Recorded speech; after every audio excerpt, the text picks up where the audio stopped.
Good afternoon, everyone. We're going to go ahead and get started because our time together is very limited. Hopefully we'll have some others join us afterwards. Let me get my screen ready to share and we'll go ahead and jump right on in. All right, so welcome to the Intro to Disciplinary Literacy for Secondary Leaders. My name is Cherron Ramsey. Just to give you a brief introduction, I am a mathematics consultant here at Wayne RISA, but I'm also the co-chair of the Disciplinary Literacy Task Force for the state. We do a lot of work, across the state, just really trying to support disciplinary literacy and just really provide some learning around that and just make whatever adjustments and, just think about how we can help support, move the initiative across our counties and in our state. If you can just take a quick moment, just like to know who's in the room, just in the chat, just add your name, your title, and your district, just so I know who's in the room. I'll give you a moment to do that. And while you're adding that in the chat, I'll just kind of go over what we're going to be doing today. So we're going to be talking about what is literacy and what is disciplinary literacy. We'll take a moment to do an overview of the instructional practices for disciplinary literacy in the secondary classrooms. So thinking about things like what are instructional practices, how is adolescent literacy unique and equally important, and how is it different from content area reading and writing when you think about disciplinary literacy. So I see, oh yeah, if you can just take a moment, you just add your name in the chat. See Bob is in the building. So thank you, Bob, for joining us today. All right, also in the chat, since we're getting, and you can unmute, I know we have a small group, we have Renee here with us, Dawn, thank you so much for joining us. If you can you can unmute or you can just add into the chat. When you think about the definition of literacy, what comes to mind? What do you think about when you think about defining literacy? How would you define it? I'd say it's the ability to give and receive communication within a certain realm, I guess. Okay, thank you. Anyone else want to add to that or want to say something different? Being able to communicate with others, whether through writing, reading, or speaking. Yes, yes, yes. So as we think about literacy, it's complicated because there's not one specific definition that exists.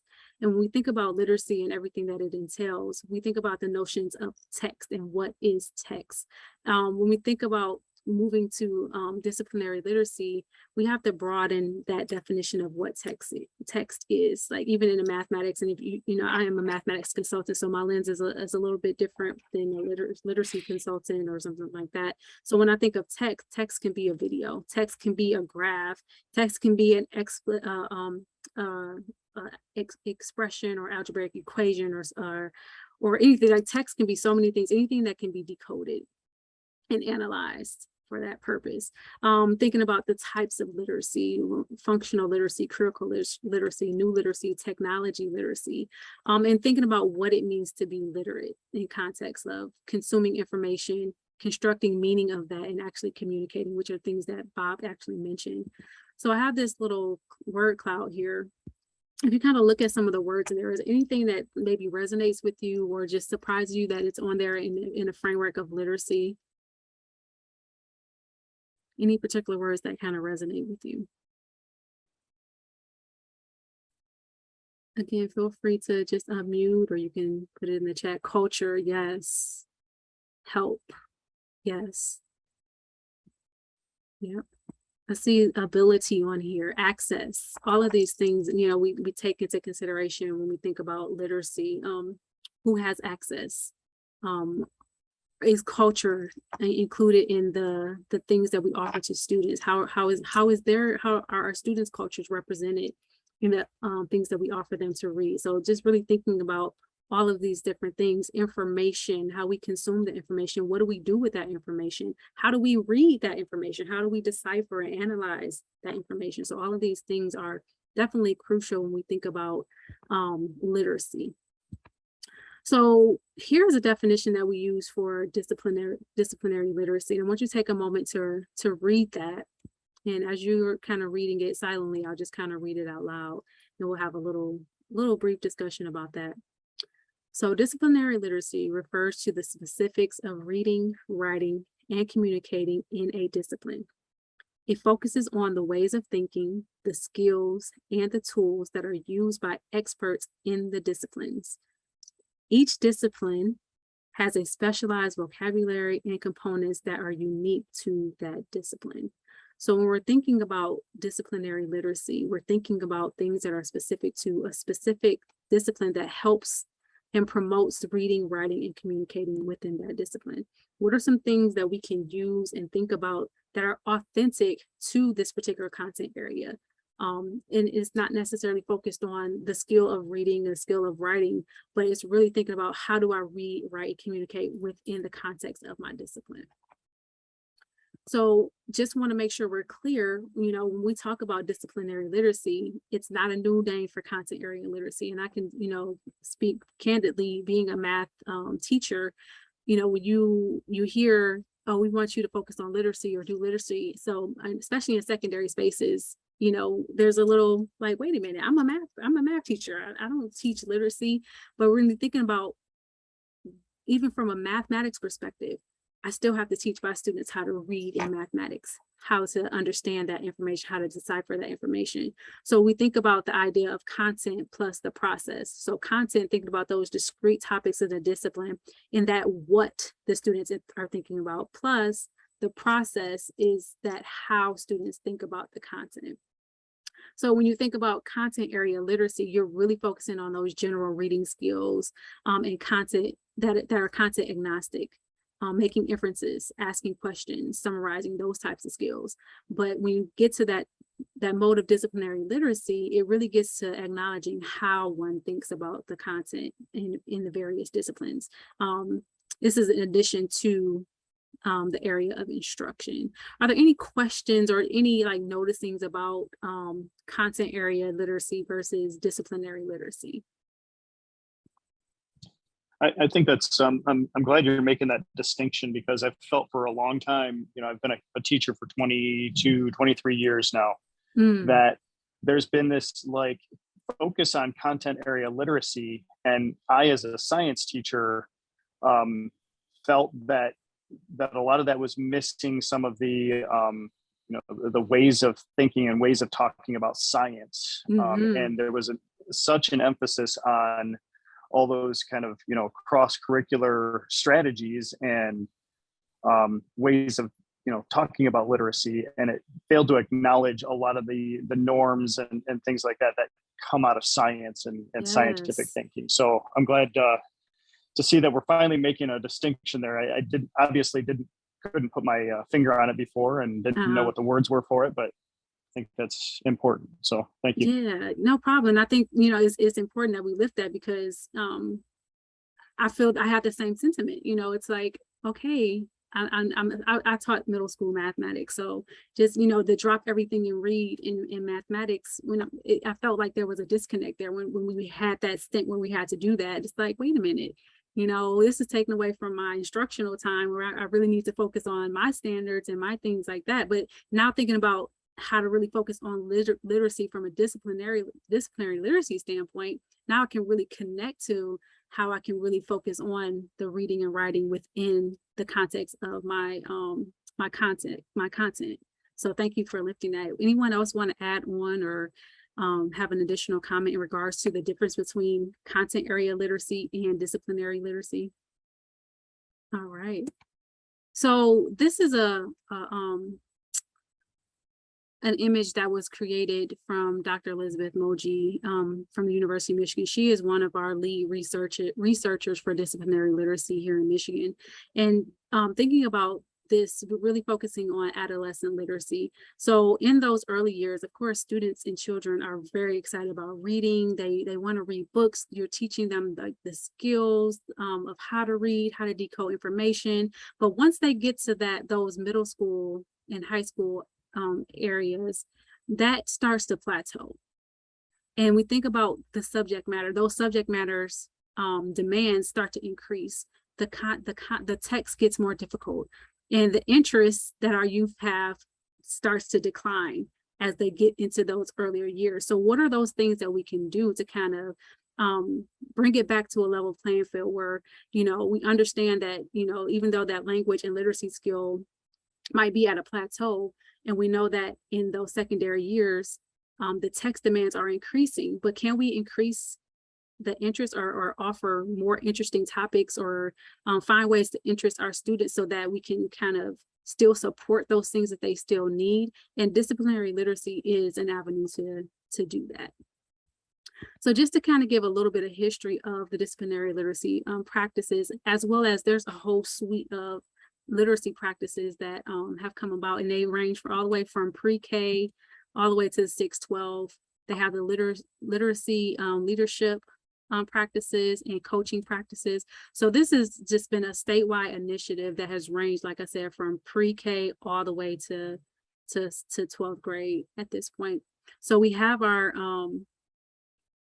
6-12 practices, and then we have our school-wide practices, which really, you know, provides that framework of what things really need to be in place as we think about, you know, a building level initiative for disciplinary literacy. Those are some practices that we can kind of lean into to think about how do we make this work in our schools, in our building. What things do we need to have in place?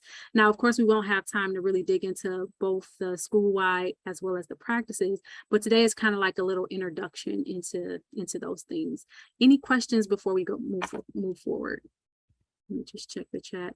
So Renee said, being able to realize that some vocabulary means different things in different content areas are important. Also recognizing that at pointing it out to students adds to their literacy. That is absolutely correct. And we'll kind of talk about that because that is actually directly related to one of the practices that we have. So thank you for lifting that, Renee.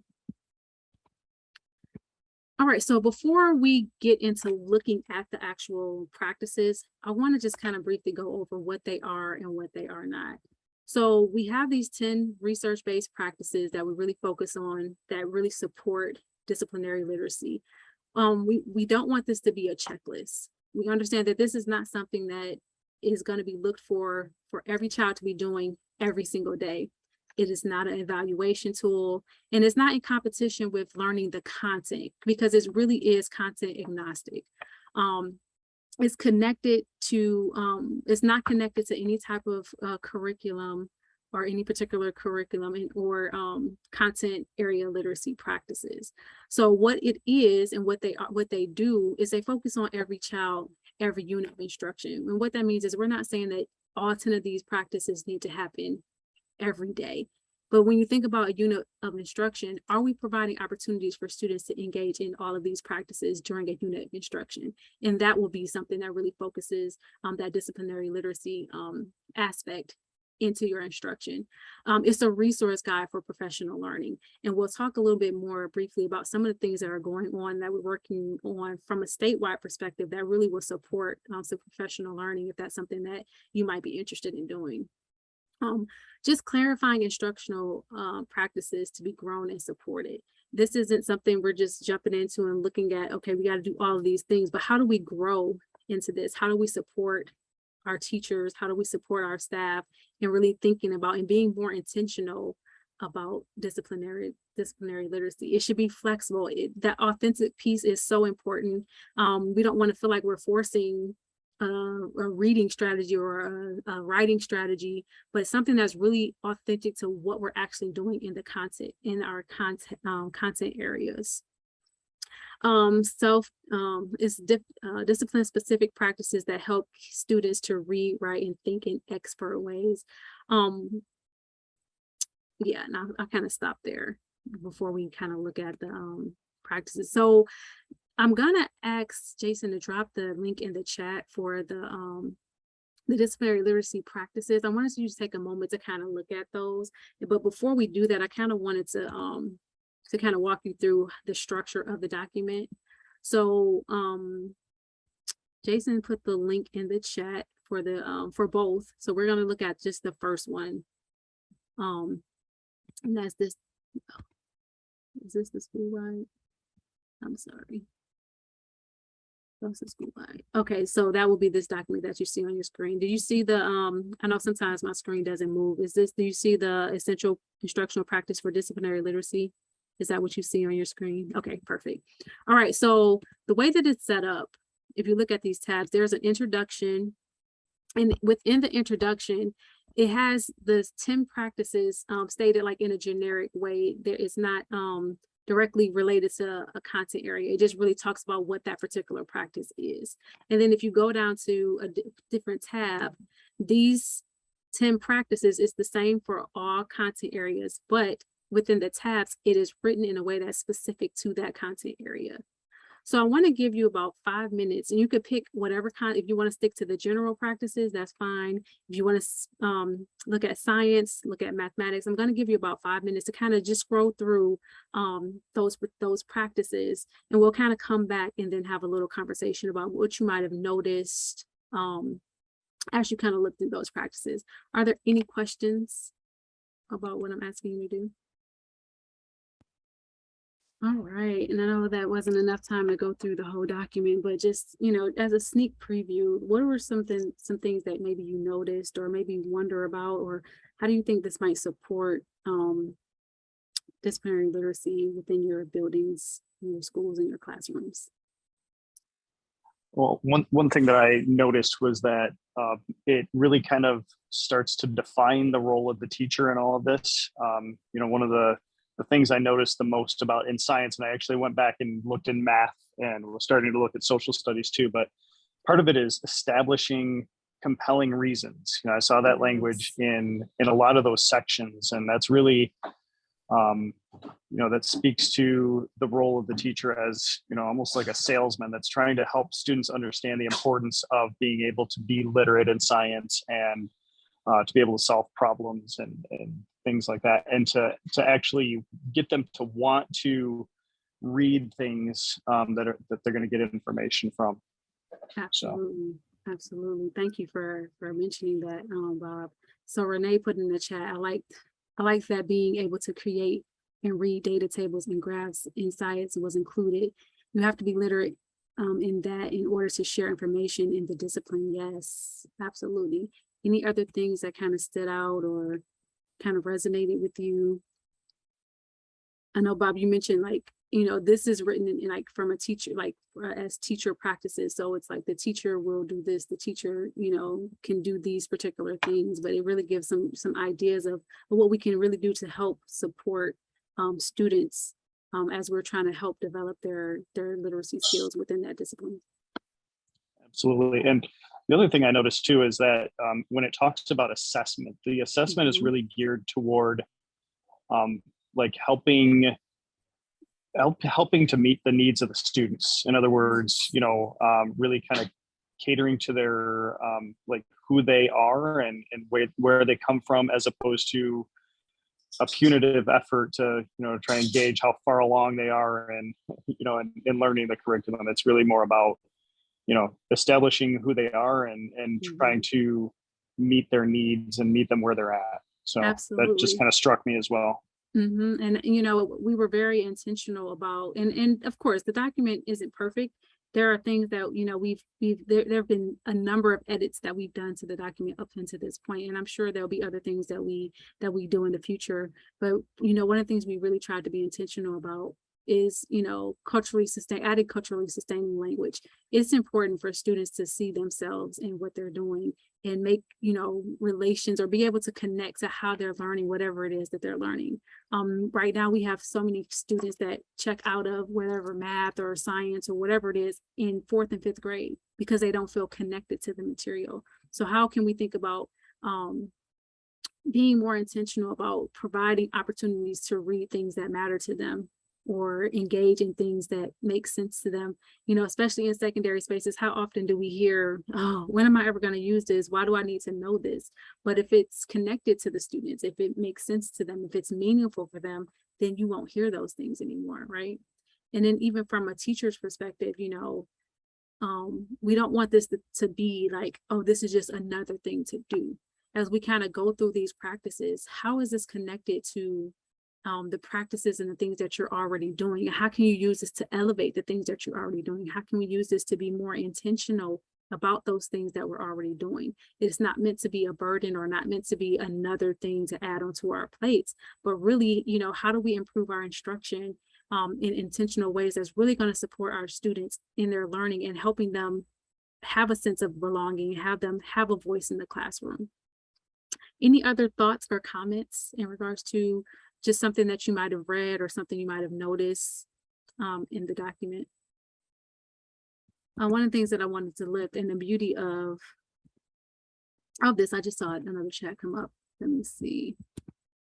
Renee added, it's not adding not adding anything to the curriculum, it's being more intentional with instruction. Absolutely. Absolutely. And also thinking, from a leadership standpoint or, a curriculum or, PLC standpoint, the beautiful thing about this, and if we're just focusing really in on practice one, and we'll briefly go over the 10 practices, but practice one is one that really focuses the work and really grounds the work, because it's really talking about problem-based instruction, whether it be in mathematics, social studies, and I know there is called different things. Science, it might be phenomenon, social studies might be inquiry, mathematics, it might be problem-based or task-based instruction, but just really having a common foundation to kind of stand apart, especially in the secondary space. This might be a great opportunity to think about how to approach a common goal in a PLC in a secondary space where we have mathematics and social studies and science and even art or whatever subject area it is, really focusing on the same thing. How can we really focus on inquiry-based or problem-based instruction in a way that's really support student learning, that really brings in who students are, that really challenges them to be critical thinkers, that really engages them in the reading and the writing, because all of those things are so connected. But this provides a really great opportunity to build those common threads throughout the schools. Like I said, whether it be a PLC or a staff meeting, these are things that we can all find a connection to and think about how we can implement in the classroom. Anybody want to chime in on that or have any comments about that? And check the chat again. So Tanya says, setting up the organizational culture and the system to support this work is critical. Absolutely. And when you have a moment, please take a look at the school-wide document as well, because it really does highlight some additional practices to think about. Do we have things in place that's going to support this? So we think about, providing students with variety of reading opportunities, but do we have libraries that are stocked? Do we have access to whatever type of materials or text that students can kind of really engage in that's representative of all students and that really brings in, who they are, different genres, different cultures? Do we have those things already in place, or is it something that we need to, as a building or as a district, decide on what this might look like and how we might do this? So thank you for bringing that point up. Very important. All right, so like I said, we're going to take a moment. I already touched on this, looking at practice number one really being the foundation of how we really bring these things together. So when we think about that, it talks about developing and implementing interactive problem-based units of instruction that frame authentic problems to help establish purposes for students to read, write, and communicate beyond being assigned or expected to do so. I think, one of the things we really want to encourage our students to be independent thinkers, to be innovators, to ask questions, to be inquisitive. But so many times they're stripped of that because it's so, we're really trying to, we're trying to get past this unit, get past this, keep up with the pacing, and we just give the students the information. And that sometimes that prohibits them from being so inquisitive, because they're just, okay, so what do I need to tell me what I need to know so I can do it?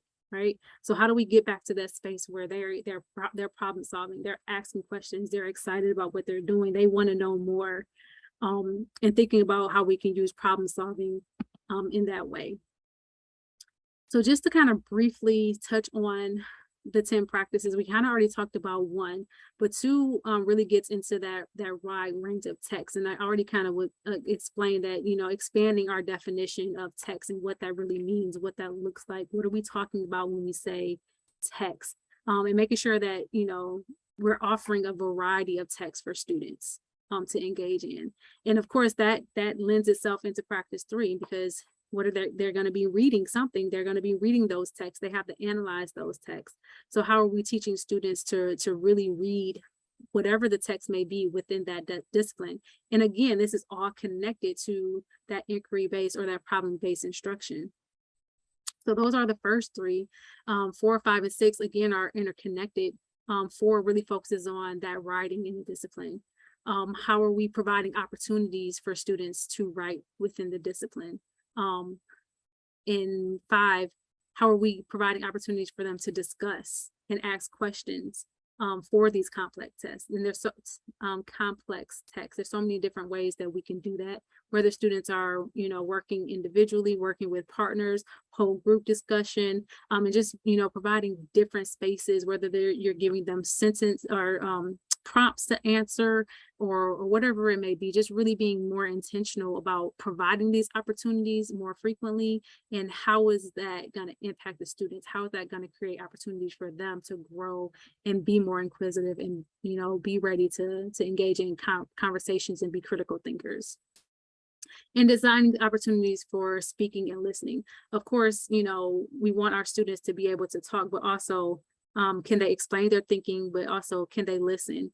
Can they be critical thinkers about, and really synthesize to what someone else is saying in the classroom? Can they repeat what someone else is saying in the classroom or connect to what someone else is saying in the classroom, and providing intentional opportunities for them to engage with each other in those ways, and really taking chances to go deeper and not just, looking for those answers, but really thinking about the process. I'm going to pause there. Are any questions or comments about what you've seen so far? How do you feel how do you feel these things are connecting?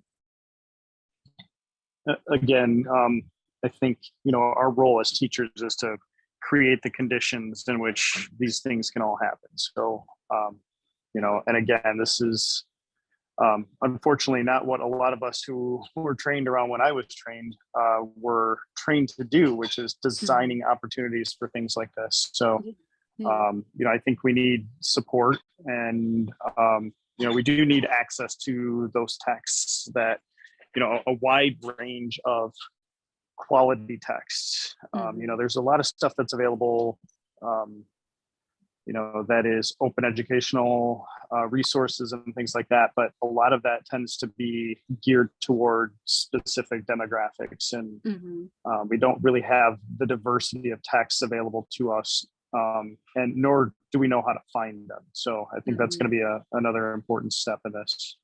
Right. So you mentioned some really great things, and especially when you think about being in secondary spaces, and how do we make those shifts? What are some things that you all feel like would support in helping teachers make a shift to being more intentional? I know you mentioned, having those resources, but what are some other things? And I can give you, like, even our on our disciplinary literacy website, we do have like a resource hub, and I can get that information to you. So that might be one place. But what are some other areas that you think might offer a lens for support as you engage in this work? Well, I personally would say that, just like number 6 on this screen, how do I would love to have a session on how to design an opportunity for speaking and listening so that it's authentic, so that it invites the kids to go above what's asked of them. That really kind of resonated with me a couple slides ago when you talked about how, we want the students to engage in a way that goes beyond what they're assigned to do or expected to do, so that they're not just basically doing a worksheet for us. So, and filling in whatever blanks, they think we want them to fill in. So, how do you design an opportunity for authentic speaking and listening? I think that would be something that I would benefit from. Absolutely. So I'm glad you mentioned that, because that actually directly connects to another project that I have going on actually right now. And it really focuses on culturally responsive instruction. And people think about, really understanding. And I know when I say that, sometimes people are like, oh, well, that's not what I'm trying to do. But really understanding what it means to be culturally responsive is exactly what you're saying, Bob. finding ways that students can connect to what they're doing, finding ways that students can communicate and talk in things that are meaningful for them. That's what it means to be culturally responsive. So one of the things that we have going on right now is we have a group of students, high school students, secondary teachers and pre-service teachers working together to create mathematical tasks that will be used in classrooms. So these are things that students have a voice in. They are participating. They're thinking about how is this lesson going to be enacted. They're helping their teachers, giving them insight on how they think that lessons will be meaningful for them and how they can interact with those different things. So it's just a unique opportunity for things like that to happen. And also thinking like, you know, moving forward, we also have like a student showcase. So we had like, it's kind of like we call it the Meaningful Mathematics and STEM showcase. So the students got to actually create a mathematical representation. So it could be something that they wanted to bring awareness to, something they wanted to think about creating a solution for, and how do they use mathematics to do that? And the students were so excited about this opportunity. We did it at Eastern Michigan University. And just the excitement that the students had on their faces as they shared their work, because this gave them a sense of pride, because now they have the opportunity to say, this is something that I'm interested in. This is something that I want to investigate. And to be able to explain that and how they use mathematics to solve this problem, or even just bring awareness to it, or just to learn more about it. And this is something that they had ownership in. I think that's a great way to think about those designing opportunities, giving students voice in what they're doing. And yes, there are specific standards, there are specific things that we know that we have to address, but how are we also giving them a voice and choice and opportunities to engage in something that is really interesting to them, and also build in that those standards and those practices that we know they need to know to be successful in those different things. So those are some opportunities that, you know, that are being offered in Wayne County. Actually, it's a tri-county project, so it's Wayne, Washtenaw, and Oakland counties. Those are just some things, some opportunities that we have that are even coming up that help really focus on designing some opportunities like that. So hopefully that's helpful. And if you need extra support, just, reach out to me and let me know. Are there any other comments or any other thing about any other noticings or wonderings about 1 through 6? I see there's a couple of comments in the chat. Speaking and listening opportunities are so important. This is from Tanya.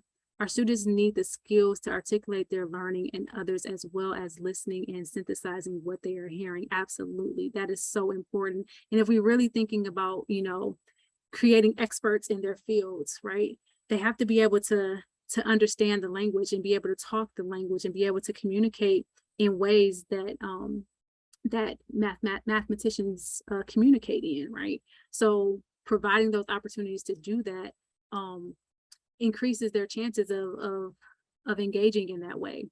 Renee put in the chat, learning more about e-library and how to connect with that, learning how to find literacy on a specific topic with differentiation in reading levels. Yes, that's important as well, because, and that's another thing about, selecting a task. And sometimes we think about selecting a task, being very intentional about making sure, and sometimes we have to modify those tasks and making sure that it has access, it provides access to all students. So whether it's a math task, whether it's a science phenomenon, is it presented to students in a way that everyone has access to that problem, or everyone has, a way to address or enter that space when they think about that.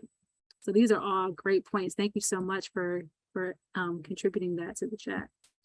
All right, so we're going to move a little bit forward. So actually this is one of the things that just came up, build vocabulary and conceptual knowledge. And this is very important in all content areas. Now, I know we approach vocabulary very differently in different content areas, but just really thinking about, in your realm, in your space, how are we really focusing on vocabulary? How are we building that conceptual knowledge, and how are they connected? And I know I keep speaking from a mathematical lens because that's my background, but in mathematics, connecting the vocabulary to that concept, that when students have an understanding and bringing that vocabulary in afterwards really helps students develop an understanding, versus giving them, here's the vocabulary you need to learn, and then without the connection of really understanding the concept of what they're doing.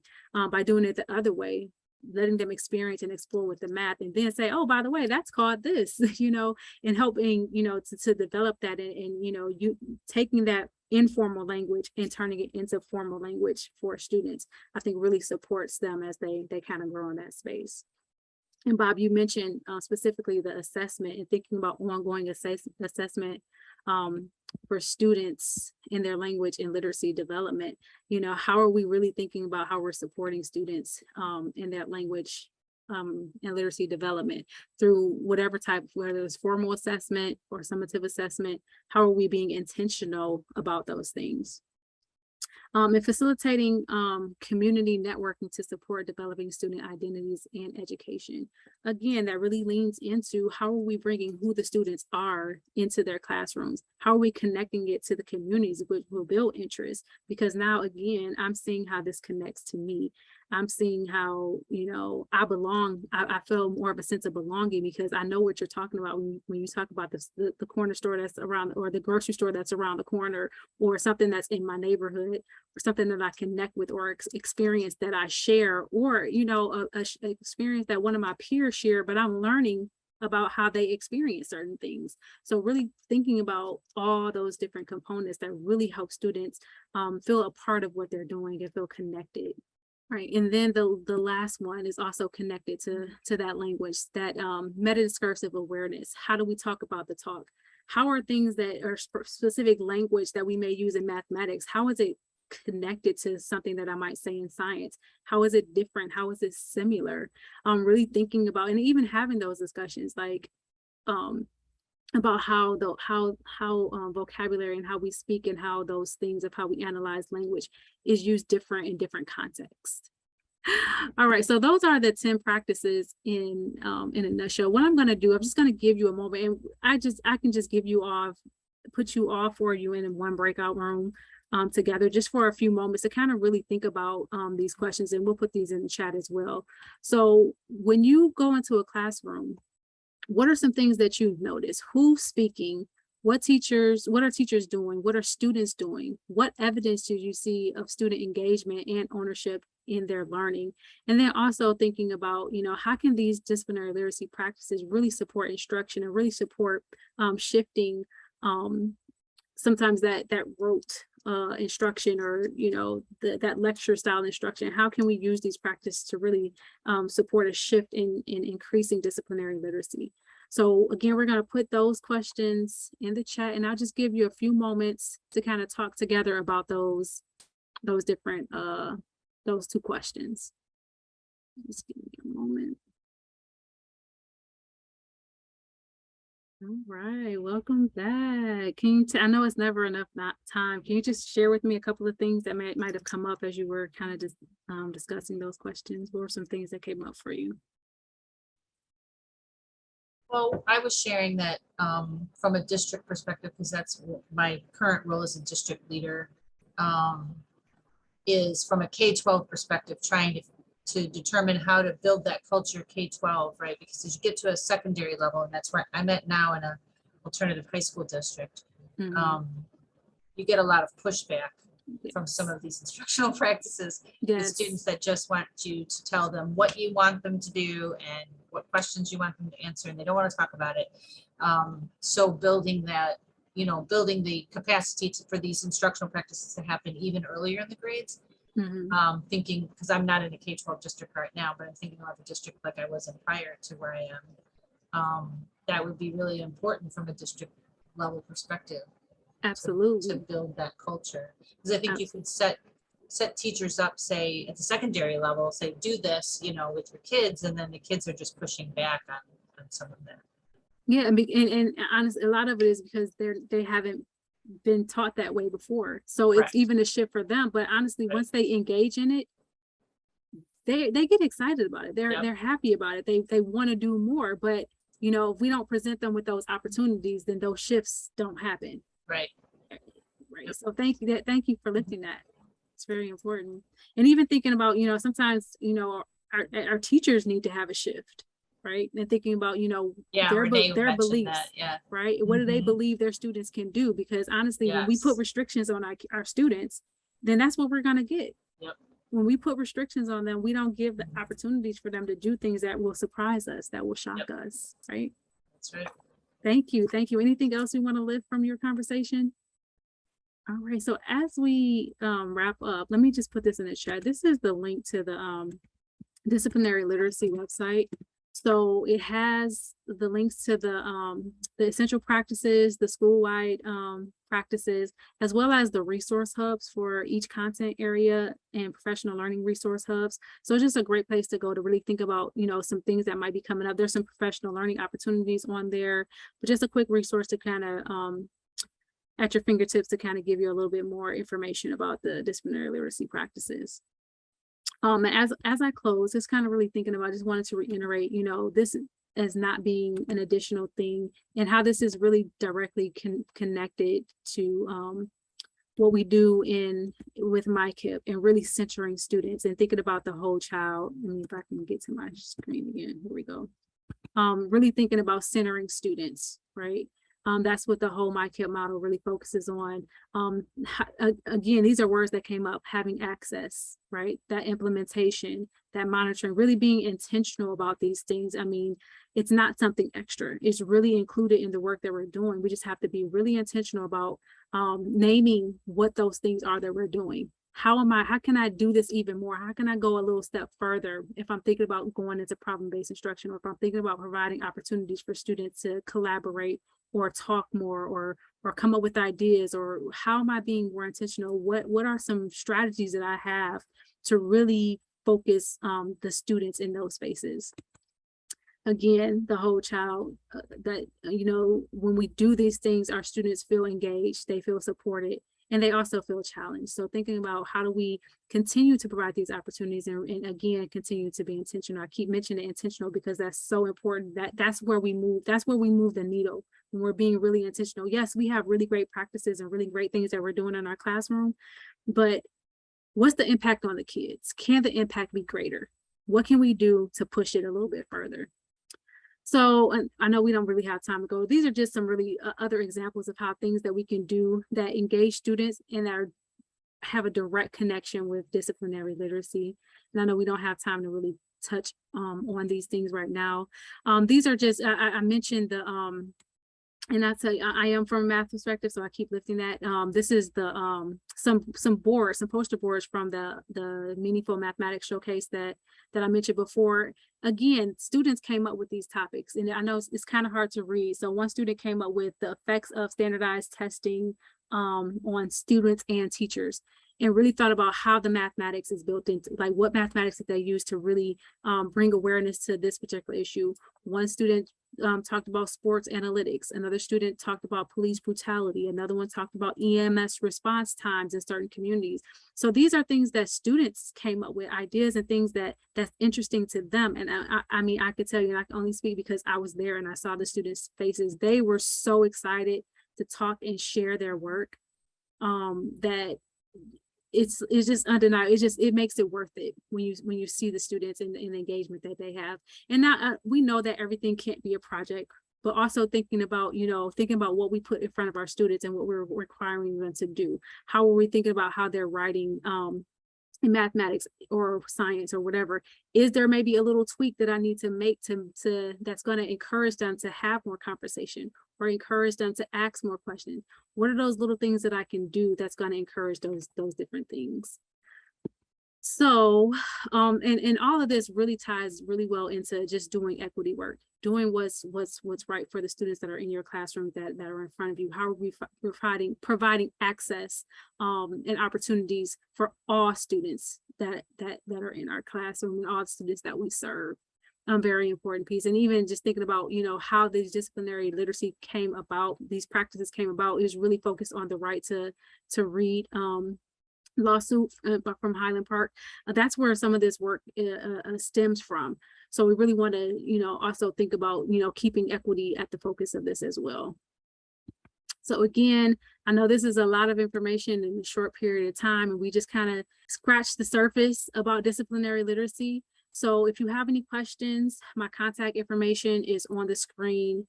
please reach out to me. Again, I'm also, not only am I mathematics consultant at Wayne Reese, I'm also the co-chair for Disciplinary Literacy Task Force for MAISA and GELN. So however we can support you within this work or moving forward, let me know. It's been a pleasure being with you all today. Thank you again. And you all have a great night.